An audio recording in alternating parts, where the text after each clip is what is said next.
येत्या सप्ताहात श्री खंडेराय कुठे आहेत हे जर तुम्ही मला सांगितले नाही तर तुम्हाला पुन्हा जेजुरी गडावर आणून बंदी केले जाईल।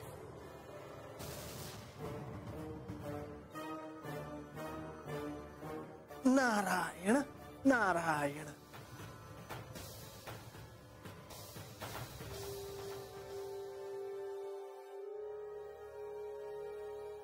नारायण नारायण।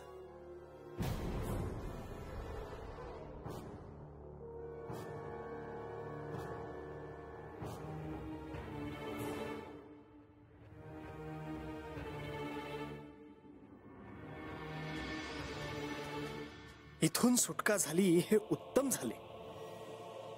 आता श्री म्हाळसादेवींनी दिलेला आदेश काही झालं तरी पाळावाच लागेल। पण थेट श्री खंडेरायांकडे जाण्याऐवजी आधी तारकासुराच्या 3 मुलांना भेटतो, काही वार्ता मिळते का ते पाहतो आणि मग श्री खंडेरायांना जाऊन भेटतो। नारायण नारायण।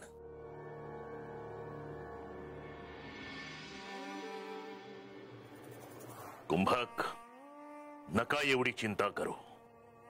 आपल्या मनात जसे आहे तसंच होईल। नाही, खूप उशीर होतोय। तुम्ही तात्काळ मयासुराला इथे बोलावून घ्या।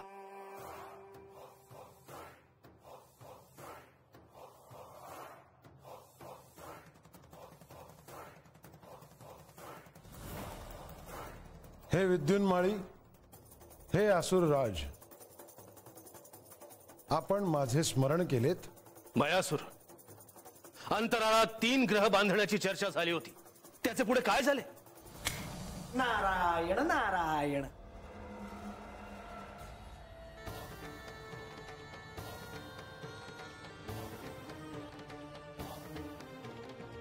तुमच्या महत्वाच्या भेटीत मी व्यत्यय तर नाही ना आणला? ब्रह्मनंदन, आमच्या राज्यात नेहमीच तुमचं स्वागत आहे। किती विशाल हृदय आहे तुझे। तुझ्या राज्यात सर्वजण सुखी होणार। तुमचे काही महत्वाचे काम असेल तर मी जाऊ का? नाही, थांबा। यांच्या साक्षीनेच पहिला ग्रह बांधण्याचे आज निश्चित होईल। हा ग्रह निर्माण करणे हे एवढे सोपे कार्य नाही। तेव्हा हे कार्य करीत असताना माझे संरक्षण कोण करील?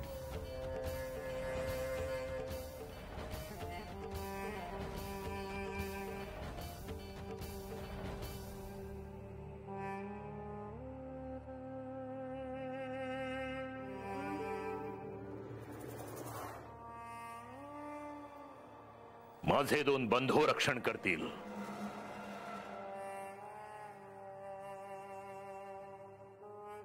नारायण नारायण। तुमच्या कार्यासाठी सदिच्छा। नारायण नारायण।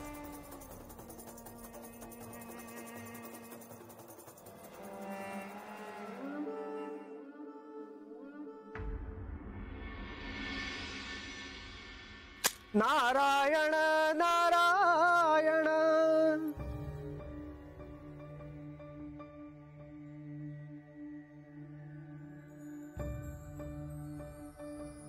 महाराज, तुमसनी कुठं कुठं नाही शोधलं म्या। बानू, तुझी हाक माझ्यापर्यंत पोहोचली होती, पण तात्काळ मला तुझ्यापर्यंत येता आले नाही। महाराज, अहो तुमची वाट बघून बघून पारड कुंडीला आले आमच्या बानूबाई। देवा, मला तुमच्याशी फार महत्वाच्या विषयावर बोलायचे आहे, परंतु या ठिकाणी बोलणे उचित नव्हे। मुनिवर, तुम्ही पहिले बानूला भेटून घ्या, त्यानंतर आपण बाहेर देवळीपाशी भेटून सविस्तर बोलू। महाराज, अहो मला तुम्हाला एक सांगायचं आहे बघा। बानू, तुझ्या मनात काय आहे हे मला ठाऊक आहे। या चंदनपुरीत श्री म्हाळसादेवी येऊन गेल्या हे मला समजले आहे, मला हेही समजले आहे की श्री म्हाळसादेवींना हे कळले की मी तुला शिष्या मानून श्री खंडेरायांना प्राप्त करण्यासाठी तुला व्रत सांगितली. अव म्या बोलण्यात तुमचं नाव घेतलं आणि त्यासनी समजलं बघा. त्यांच्या रागाला मला सामोरं जावंच लागणार आहे. त्यावर काहीतरी मार्ग निघेलच. पण बानू, तुला आता कोणती काळजी वाटत आहे हे मला सांग. महाराज, म्हाळसाताई म्हणाल्या का देव जेजुरीत नाहीत. त्यासनी शोधाया त्या आता आल्या होत्या. तुम्ही मला म्हणलात का देव हात यायला निघाला आहे. ते पाहुणं आलं होतं ते बी हेच म्हणलं होतं. अहो पर कुणाला बी ठाव नाही देव कुठं आहेत ते. महाराज, अहो तुम्ही तरी एकदा मला सांगाशी कुठं आहे देव माझं. बानू, श्री खंडेराय तुझ्याशीच विवाह करण्यासाठी जेजुरीहून निघाले आहेत हे मी तुला याआधीही सांगितले आहे. त्यानुसार ते इकडेच यायला निघाले आहे. पर अजून बी आता कसं नाही आलं देव माझं. श्री खंडेराय लवकरच येतील. तू काळजी करू नकोस बानू, निश्चिंत राहा. भानुबाई, मी लागलीच जरा वस्तीवर जाऊन येतो.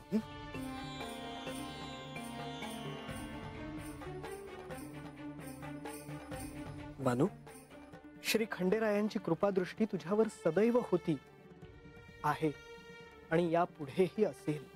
तुझी परीक्षा त्यांना प्राप्त केल्यावरच संपेल हे ध्यानात ठेव. पण तुझा आणि श्री खंडेरायांचा विवाह होणार हे निश्चित. आता येतो. वय महाराज. शुभम भवतु. नारायण नारायण.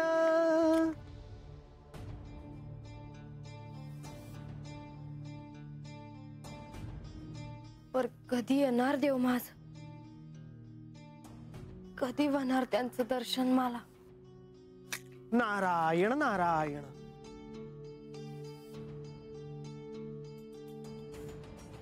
देवा, देवा, कधी एकदा घडलेला सारा वृत्तांत आपल्याला सांगतो आहे असे झाले आहे. मुनिवर, कसला वृत्तांत?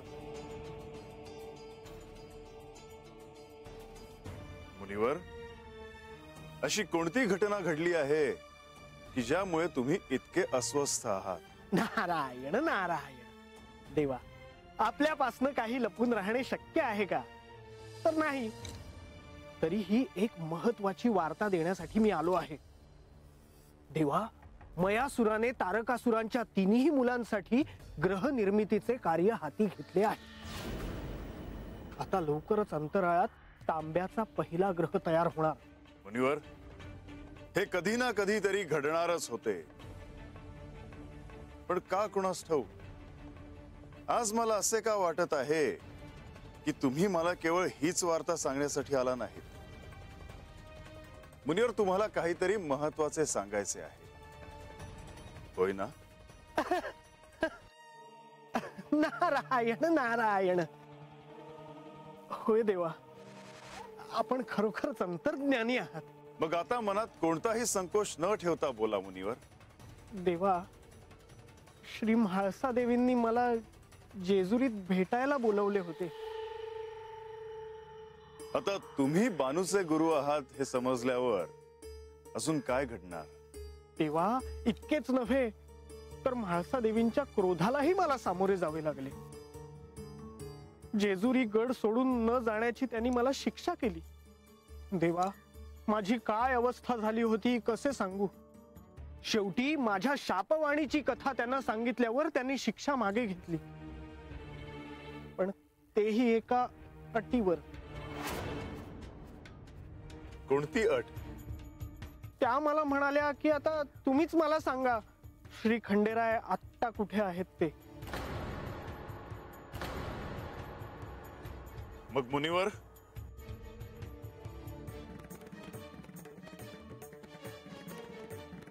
सांगा म्हाळसेला की मी चंदनपुरीतच आहे. नारायण नारायण. देवा, आता असे सांगितल्यावर त्यांचा माझ्यावर विश्वास कसा बसेल? त्यांनी तर सारी चंदनपुरी तुम्हाला शोधण्यात पालथी घातली. पण मुनिवर, मी चंदनपुरीतच आहे, हे सत्य आहे. आणि म्हाळसेला तुम्हाला सत्य सांगावेच लागेल, होय ना? देवा, आता या शिवलीलेत मी मोठ्या धर्मसंकटात सापडलो आहे. आणि त्याहूनही महत्वाची बाब म्हणजे माझ्या बोलण्यावर कोणाचा विश्वास उरला नाही. आता हे मी श्री म्हाळसा देवींना सांगितले तर त्यांचा माझ्यावर विश्वास बसणार नाही. अहो, इतकेच काय, बानूला देखील मी खात्रीपूर्वक तुम्ही येणार असे सांगितले होते. पण अजूनही तुमची भेट झाली नाही म्हणून तीही व्याकुळ आहे. आता मी तिला कितीही समजवले तरी तिचा माझ्यावर विश्वास बसणार नाही असे मला वाटू लागले आहे.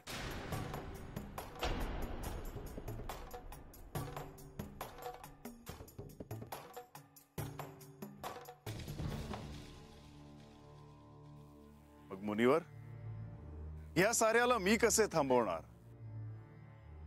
अहो, परमनियतीने जे लिहिले आहे तसेच घडणार.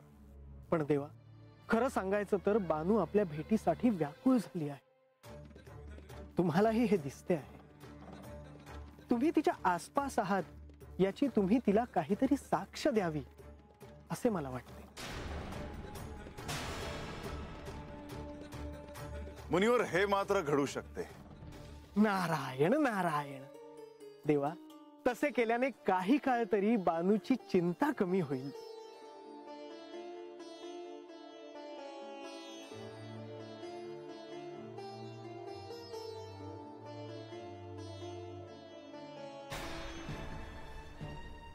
आता हे काय, महाराज अजून हातात? आणि म्हातार बाबाला काय सांगतायत? जातीस तर म्हणजे कळेल तरी काय बोलतायत ते. महाराज,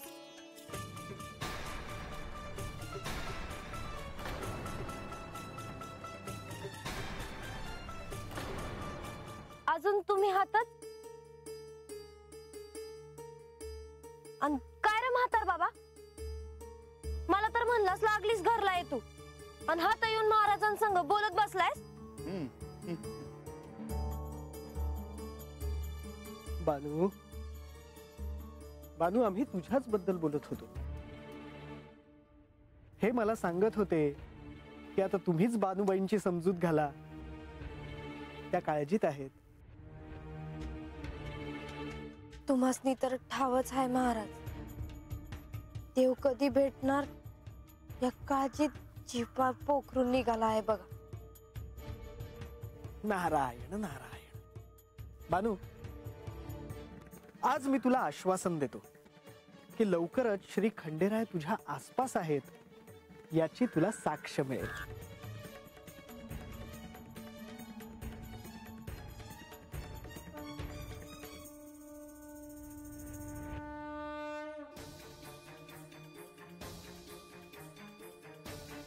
काळजी नसावी मुनिवर. तुमच्या शिष्येला मी तिच्या आसपासच आहे याची साक्ष लवकरच मिळेल. खरं सांगताय वय महाराज? होय बान, तुझी व्यथा श्री खंडेरायांपर्यंत पोहोचली आहे आणि लवकरच तुला याचा प्रत्यय येईल. आता येतो मी. वय महाराज.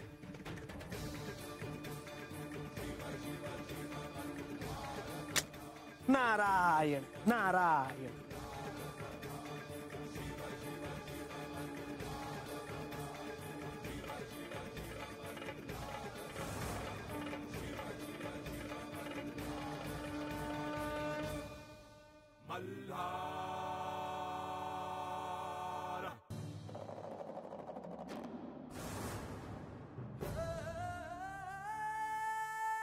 महाराज म्हणाले का मला साक्ष मिळेल, पर कधी मिळेल आणि कशी मिळेल? म्हणजे देव मला भेटत्याल का नाही? काय साक्ष मिळेल मला हे का नाही सांगितलं महाराजांनी? तीच मला कळना झालंय.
बानू, तुझ्या कपाळावरील हा हळदीचा मळवट म्हणजे मी तुझ्या आजूबाजूला असण्याची साक्ष आहे.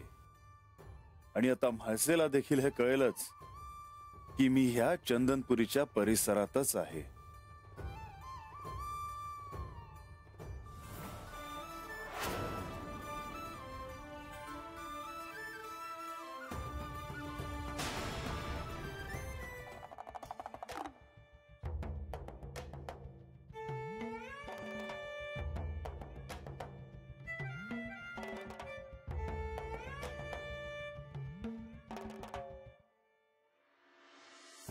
हे काय बानूच्या कपाळावर हे हळदीचं मळवट कसा काय? हे काय म्हणायचं ह्याला? हळद म्हणजे भंडारा आणि भंडारा म्हणजे खंडोबा. म्हणजे खंडोबा भेटलं का काय बानूला? ए ए बानू, ए बानू, ए थांब की बानू. हे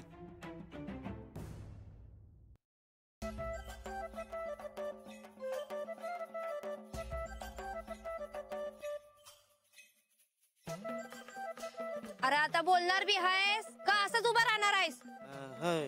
हे कुठे गेली होती आणि कुठे चाललीस? पाणी भरायला गेले होते नदीवर. आणि तुला काय करायचंय रा? काय हे तू राहा असाच उभा. तसं बी तुला काय बी काम नाही. मी आज जाते. ऐक ए ए ए बानू, अगं ऐक जरा. रानात कुठं मळवट भरला असेल बरं हिनं? पोरीचं काही खरं नाही. काय करेल रानात कापडा मळवट कसं?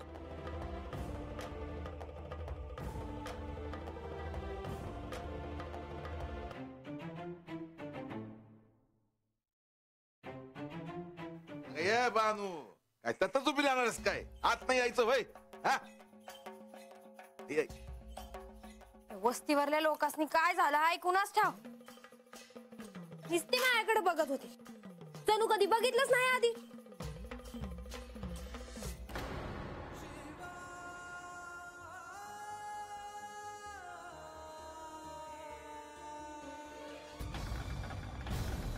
झालं, आता तू बी बघत बस माझ्याकडं.